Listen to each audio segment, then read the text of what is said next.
Good morning.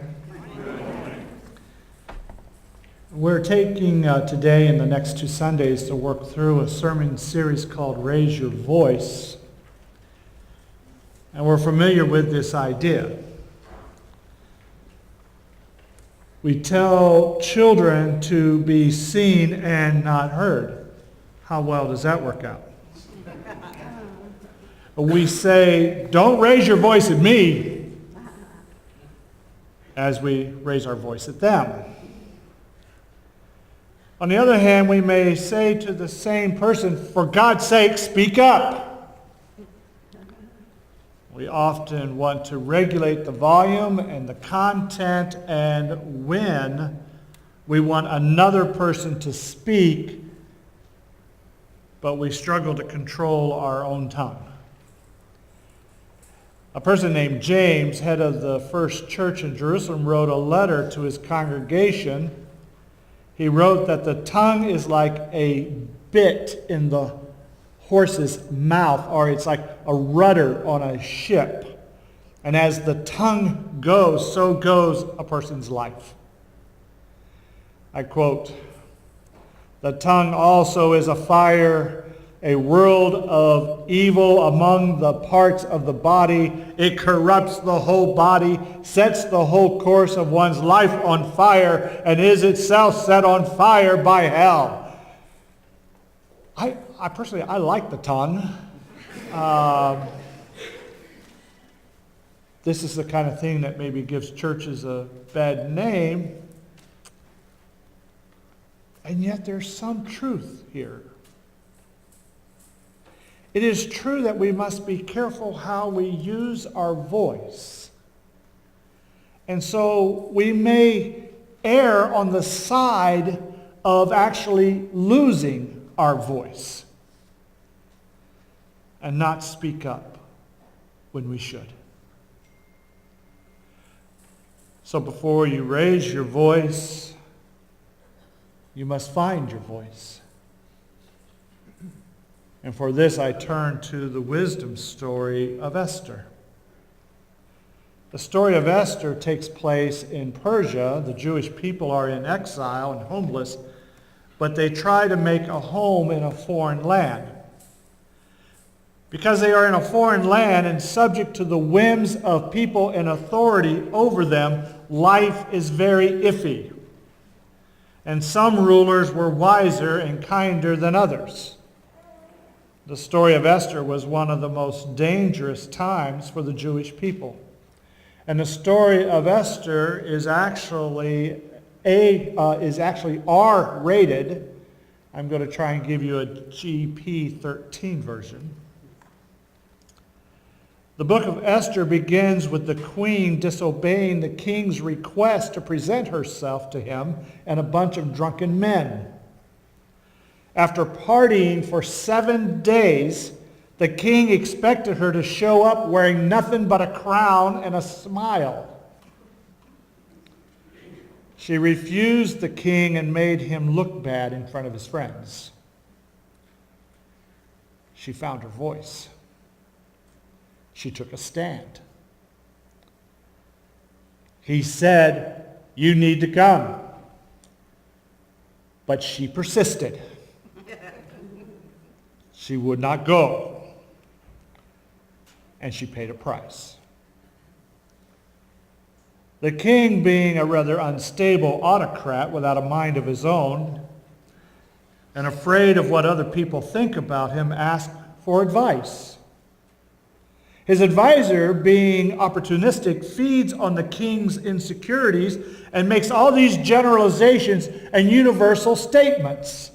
The advisor proclaims that the queen's refusal of the king will embolden all women everywhere to disobey their husbands, and that the king better nip it in the bud, or there will be apocalyptic results. Dogs and cats will start sleeping with each other.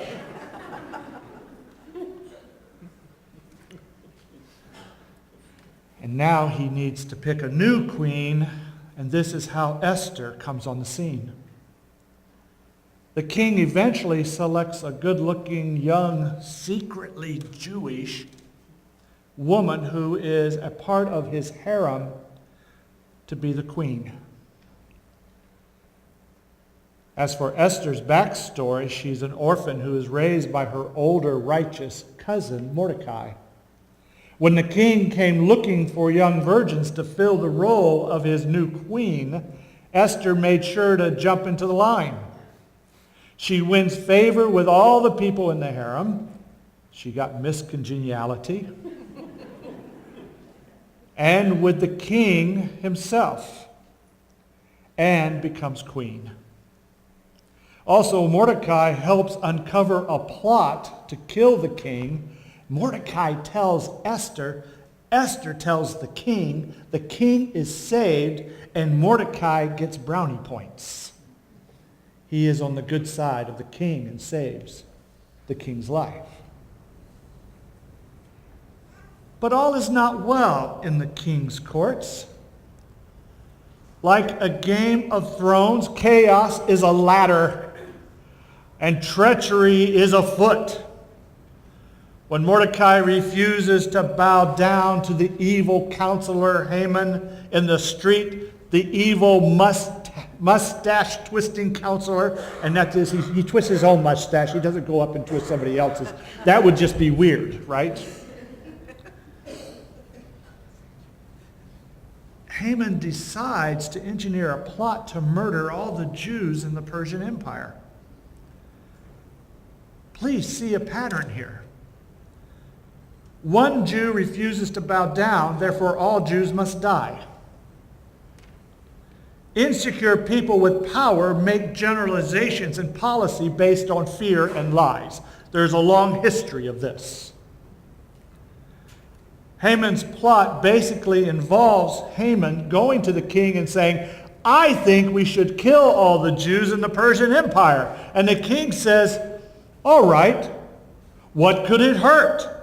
It doesn't affect my base.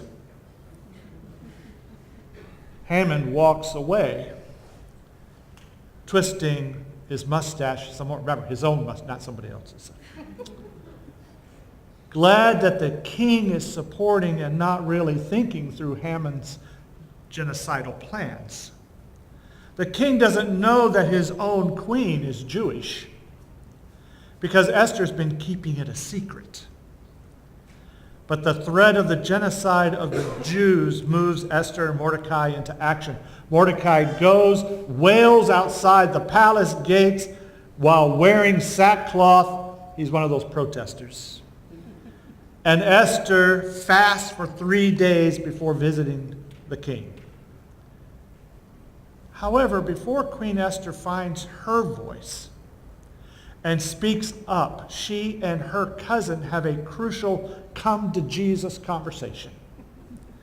Not literally come to Jesus because he hadn't been born yet, but a very serious conversation nonetheless. And this is in the Word about life. And then Esther spoke to Hathach and gave him a message for Mordecai, saying, all the king's servants and the people of the king's provinces know that if any man or woman goes to the king inside the inner court without being called, there is but one law. All alike are to be put to death. Only if the king holds out the golden scepter to someone may that person live. In other words, the law is what it is. It is the law. It doesn't matter if it's good. It doesn't matter if it's just. It doesn't matter what circumstances are behind it. It is the law. And only the king can make an exception. She goes on to say, I myself have not been called to come to the king for 30 days. When they told Mordecai what Esther had said, Mordecai told them to reply to Esther. Do not think that in the king's palace you will escape any more than all the other Jews. For if you keep silence at such a time as this, Relief and deliverance will rise for the Jews from another quarter. But you and your father's family will perish with the rest of us. Who knows? Besides, perhaps you have come to royal dignity. Perhaps you were born for just such a time as this. And then Esther said in reply to Mordecai, "Go gather all the Jews to be found in Susa and hold a fast on my behalf and neither eat nor drink for 3 days, night or day. Pray, pray, pray. I and my maids will also fast as you do, and after that I will go to the king, though it is against the law, and if I perish, I perish." Mordecai then went away and did everything as Esther had ordered him. I cannot read or think of this passage. Perhaps you were born for just such a time as this, without thinking of our good friend Paul Epiker. He had said this to me a couple of times, and somehow in his voice it stuck with me in a way other times it did not. Just one of many gifts. The question is, what happened? What happened to the heart and the mind of Esther that moved her to find her voice and then raise her voice? What moved her to go from non-involvement to throwing herself into the middle of it? Esther's first thought was to keep her head low so that she could keep her head on. But something in Esther turned, and she raised her voice. She raised her voice for her sake and for the sake of her people. There are times in history and at our family gatherings when it is needful for us to speak up. I get the strong feeling to avoid conflict and the feeling that my one voice and my one vote doesn't count. I get the feeling that I do not want to complicate my life, and so I don't want to get involved. I also understand the feeling that in this chaotic world, we need a place of refuge and peace. But that is not an excuse for the church not to get involved.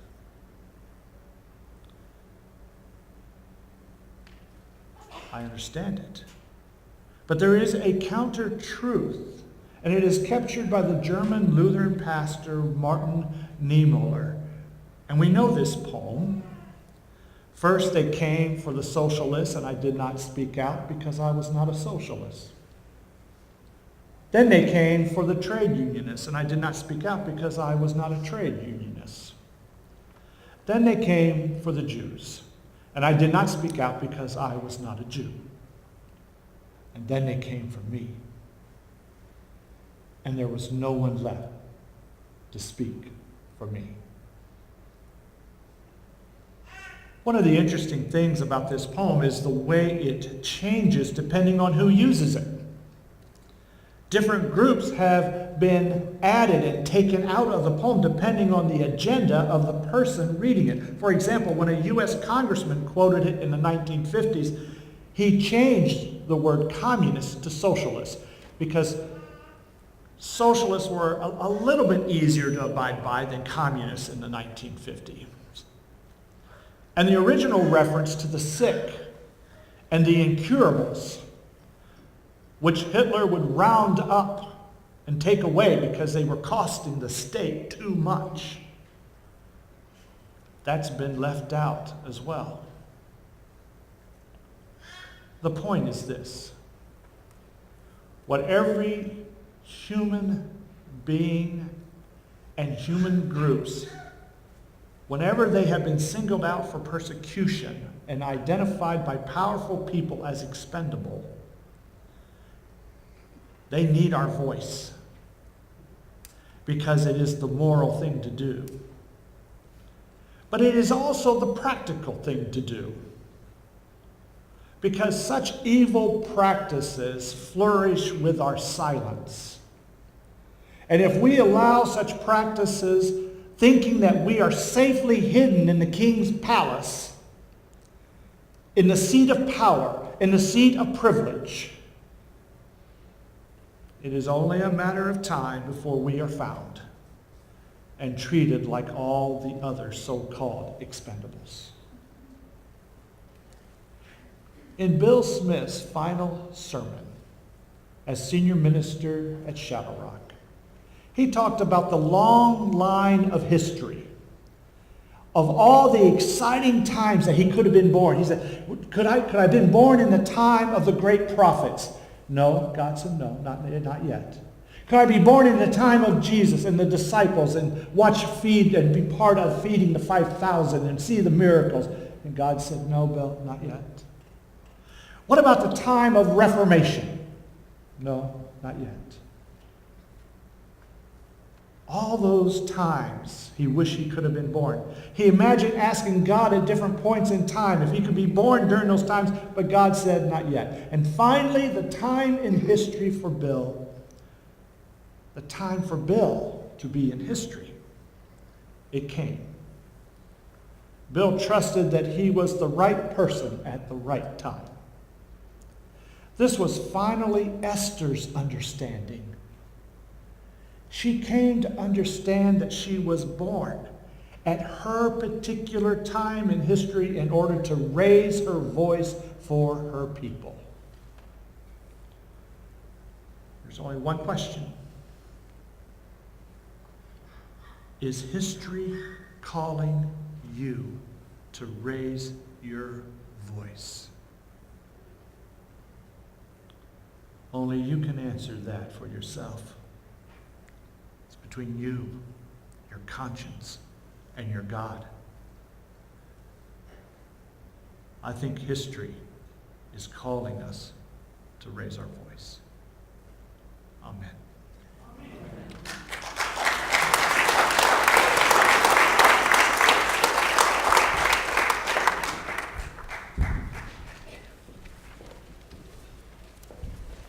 Please join me in our words for mission. Let us go forward, free to live outside the walls that isolate and fragment. Let us live as wholly connected and beloved children of the Most Holy. Please stand as we finish. These are the times. We are the people. All of creation is blessed. May we love all and serve all. May God be with you. And also with you. Amen.